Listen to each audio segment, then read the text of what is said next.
All right, welcome to The Explainer. Today, we are going deep. We're going to look at a powerful story that really gets you thinking about reality itself. And it does this in three totally different ways. So, check out this quote. You cannot describe the cage from inside the cage without using the bars as alphabet. Wow.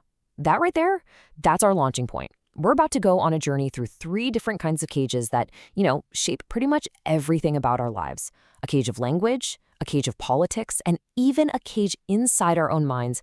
All right, let's get into it. Okay, first up, the cage of language. Our setting? An infinite library with a philosopher who's wrestling with this massive idea. What if the very words we use to think are actually the bars of our own prison? So this philosopher discovers two books written by the same thinker. And get this, they completely contradict each other. The first book says language is this perfect mirror, a perfect picture of reality. The second one, it says no, language is just a bunch of games we play, each with its own set of rules. The big realization here is that if one genius can come up with two opposite systems, well, maybe there isn't one single perfect key to understanding everything. Maybe it's all about the frameworks we choose. And this brings us to a really cool metaphor, the falcon's hood. You know how a falconer puts a hood on a falcon? It's actually an act of mercy. It calms the bird down by blocking out all the overwhelming visual chaos.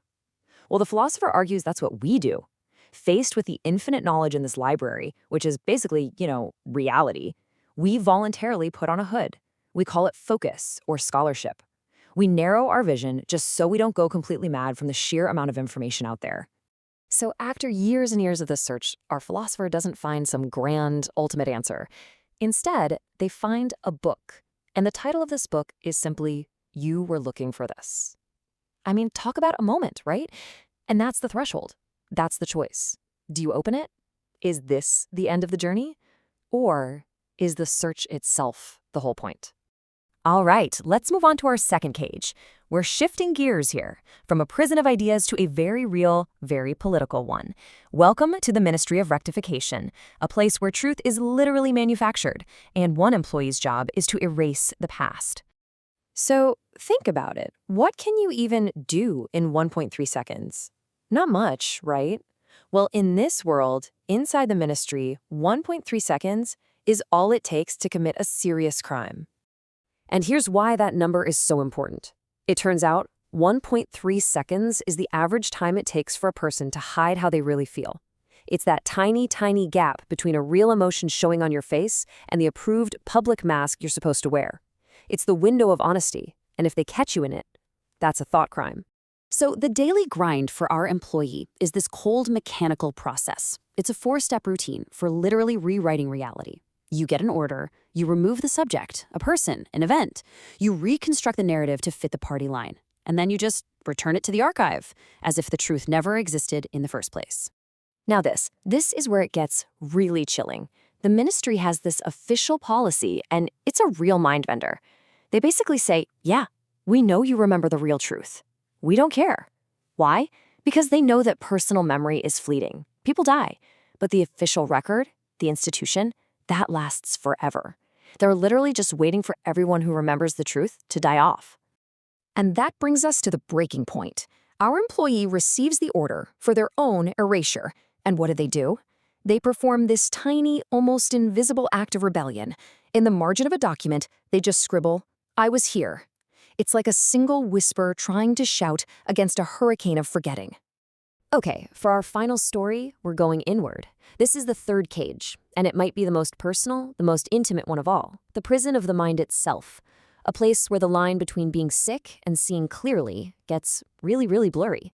So we've got two competing ideas about what depression is. The first one, the bell jar theory, is probably the one you're most familiar with. It's a sick person living in an otherwise healthy, normal world.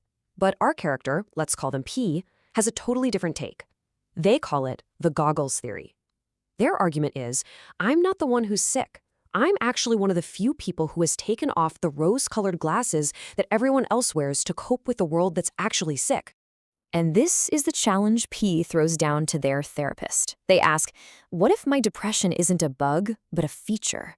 What if all these things you call symptoms, the pessimism, the hopelessness, what if that's not me distorting reality, but me finally seeing it for what it truly is? And the therapist, instead of giving an answer, flips it right back on P.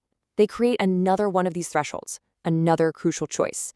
They ask, okay, fine. Let's say you're right. Let's say reality is just this painful. Do you want the goggles? Do you want the comforting lie? Would you choose to see less, just so you could suffer less? So let's bring this all together. We have 3 stories, 3 different characters, each one stuck in their own unique kind of cage.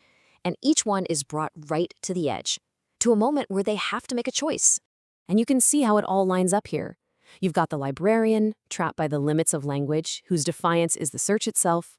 You've got the rectifier, trapped by a totalitarian ministry, whose defiance is a tiny, scribbled note. And you have the patient, trapped by what they see as a cold reality, whose defiance is their brutal honesty. Each small act of resistance brings them to a threshold, a moment where they have to face their cage head-on. Which, of course, leaves us with one final big question. A question for you. What are your goggles? What are the systems, the language, the politics, the psychological habits that shape the world you see? And more importantly, if you had the choice, would you take them off?